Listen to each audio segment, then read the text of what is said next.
Bonjour à tous, aujourd'hui on se retrouve pour une nouvelle vidéo. Donc aujourd'hui on va voir tout ce qui est média. Donc c'est des intégrations de vidéo, d'audio, aussi bon de Canvas. C'est pas vraiment dans les médias mais c'est aussi une sorte d'intégration et de sites externes. Donc on va directement commencer par la balise vidéo et la balise audio. Donc elles sont très parlantes, hein, une pour les vidéos, une pour l'audio. Elles ont des attributs qui sont assez similaires. Donc on a le SRC qui sont déjà qui vont donner le chemin source. Donc où est-ce que se trouve la vidéo ou l'audio. On a width et height par contre qui sont simplement pour la vidéo. On a control qui vont à la fois sur vidéo et sur audio, donc pour ajouter par exemple le bouton play pause ainsi que le bouton volume directement grâce au navigateur. On a aussi l'attribut autoplay qui permet finalement que dès que le HTML est chargé sur le client, la vidéo se lance instantanément sans que l'utilisateur ait à cliquer sur la vidéo. On a aussi l'attribut loop, qui va permettre de jouer en boucle une vidéo ou un audio. L'attribut poster qui existe que sur la vidéo et qui permet justement de donner une image de prévisualisation de la vidéo, donc une miniature tout simplement. Et muted qui permet justement de mute la vidéo tout simplement. Et on va voir qu'en fait si j'ai mis en orange autoplay et muted ici, c'est parce qu'en fin de compte pour que autoplay fonctionne par exemple sur Firefox et sur les appareils mobiles, il faut qu'il y ait l'attribut muted en même temps. Donc c'est à dire qu'une vidéo peut se lancer automatiquement seulement si elle est mutée. Ce qui permet d'éviter par exemple vous avez le son à fond dans les transports en commun, il y a une vidéo qui se lance et c'est très embêtant pour l'utilisateur. Et c'est pour ça qu'ils ont fait ça, ils ont bien raison. Donc ici voyons directement l'exemple HTML. Donc ici déjà j'ai créé un dossier public où j'ai mis un MP3 ainsi qu'une miniature et ainsi qu'une vidéo. Et donc on voit j'ai créé du coup cette balise vidéo avec ce petit src donc qui pointe vers // donc on prend à la racine du fichier HTML, on va dans le dossier public et ensuite dans vidéo.mp4. Je vais donner une width et une height qui respecte le ratio 16/9, les contrôles, l'attribut loop pour qu'il se lance en boucle et aussi je lui ai mis une miniature. Et en fait le texte qu'on trouve entre ces deux balises, c'est si jamais le navigateur ne prend pas en charge la vidéo ou l'audio, mais bon, ça ne doit pas arriver de nos jours, mais mettons-le au cas où, c'est une norme. Et du coup pareil pour audio, j'ai juste mis les contrôles, vu que width et height n'existe pas, et j'ai pas forcément voulu mettre loop. Et alors directement on va tester, donc là on voit directement poster qui se met en place, donc j'ai mis poster vers cette miniature ici. Voilà, donc c'est la vidéo d'hier, hein, tout simplement, avec un extrait de 3 secondes. Donc si on clique dessus, et on va voir qu'elle va se lancer en boucle, sans que je clique, voilà. Et pareil du coup pour l'audio, on voit qu'il fonctionne, on peut changer, tout paramétrer. Et là par exemple, si on refresh, et on va mettre maintenant auto play, on sauvegarde, je refresh, et on voit qu'elle se lance pas automatiquement. Et si je rajoute muted, mute,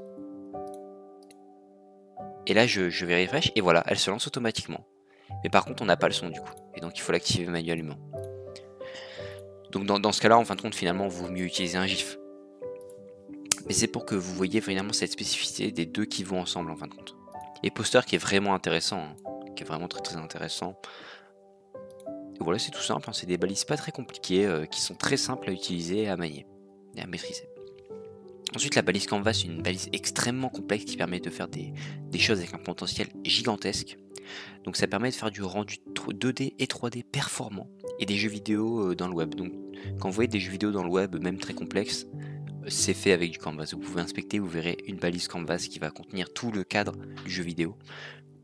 Ce Canvas, on lui donne toujours l'attribut ID déjà pour le sélectionner dans le JavaScript, et souvent l'attribut width et height, ou sinon on le met en CSS, mais on se verra dans d'autres vidéos.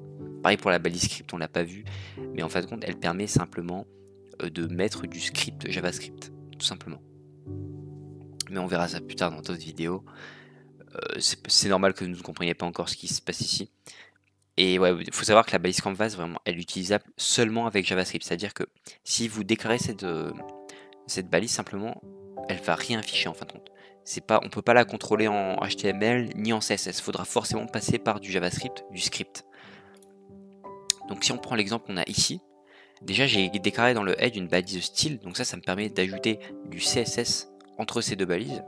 Donc je lui ai mis une bordure de 2 pixels de couleur rouge. Donc ici on a notre balise canvas, voilà, balise ouvrante, balise fermante, on met rien entre deux, il n'y a pas besoin, ça ne prend rien. On a notre ID pour le sélectionner dans le JavaScript, ici, et une width 8 par défaut.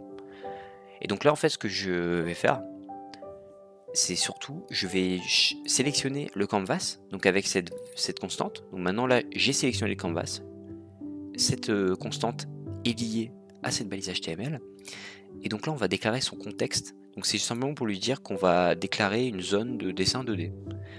Et donc on voit bien que je mets des commentaires pour vraiment vous expliquer, sinon c'est beaucoup plus dur de comprendre, même si là c'est vraiment quelque chose assez compliqué.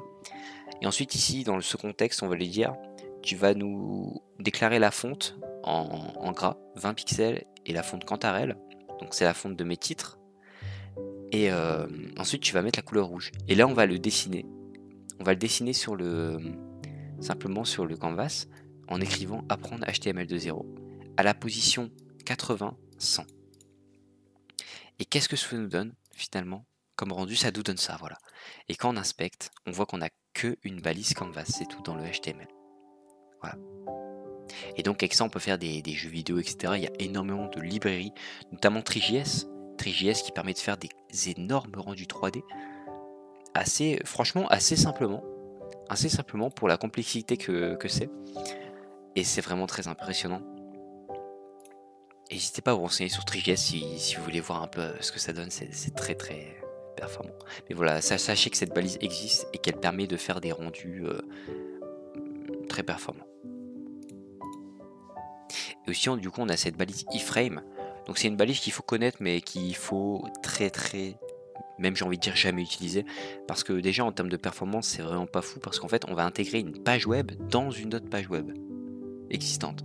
Finalement on va intégrer une page web d'un site dans notre site, c'est-à-dire on va charger notre site puis ensuite on va charger son site, ça fait beaucoup.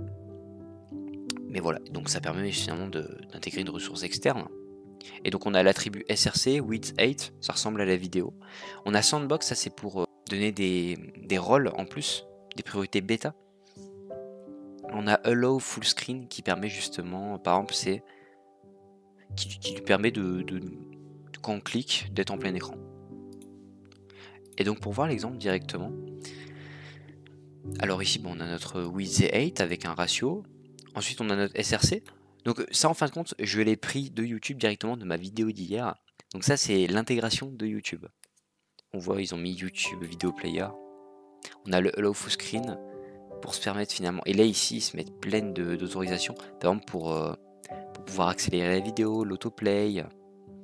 Et là si on le lance, donc Open Live Server, on voit qu'elle s'est pas lancée par défaut, même s'ils avaient mis autoplay. Et quand on clique dessus, voilà, on a notre petite intégration de la vidéo d'hier. Carrément une intégration YouTube, hein, c'est-à-dire qu'on peut aller voir d'autres vidéos actuellement. Si je clique, bon, je suis redirigé, mais on peut quand même aller en voir d'autres. Et je vais simplement vous montrer très facilement. C'est ici, dans Partager, vous faites Intégrer, et là ici vous avez quoi? Vous avez un iframe.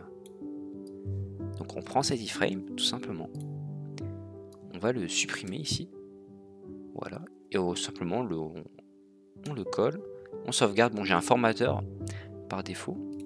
Et là, je peux refresh. Et on voit, on a la même. Parfaitement. Et ça fonctionne très bien. Donc l'iframe permet d'intégrer une page web dans sa propre page web. Et ici, YouTube, ils ont spécifié cette vidéo. Tout simplement. Mais franchement, je vous déconseille de l'utiliser. C'est juste à but éducatif là qu'on le voit. Car en termes de performance, c'est vraiment pas bien. En termes de référencement non plus. Accessibilité encore moins. Donc n'abusez pas de ça. Et donc ce qu'on verra dans la prochaine vidéo, du coup, c'est les balises sémantiques, les balises de regroupement sémantique aussi, et les balises de texte spécifiques. Donc finalement, on va vraiment rentrer de plus en plus dans cet aspect de référencement et d'accessibilité qui sont inhérents au HTML. On va dire que c'est vraiment la seule difficulté du HTML, c'est de savoir utiliser les bonnes balises comme il faut et faire finalement une bonne structure. Et vous trouverez du coup dans la description aussi un lien vers le repository GitHub où on a vu tout simplement ce code HTML. Et vous trouverez aussi mes liens vers mes réseaux et mon portfolio. Et je vous souhaite une bonne journée. À la prochaine.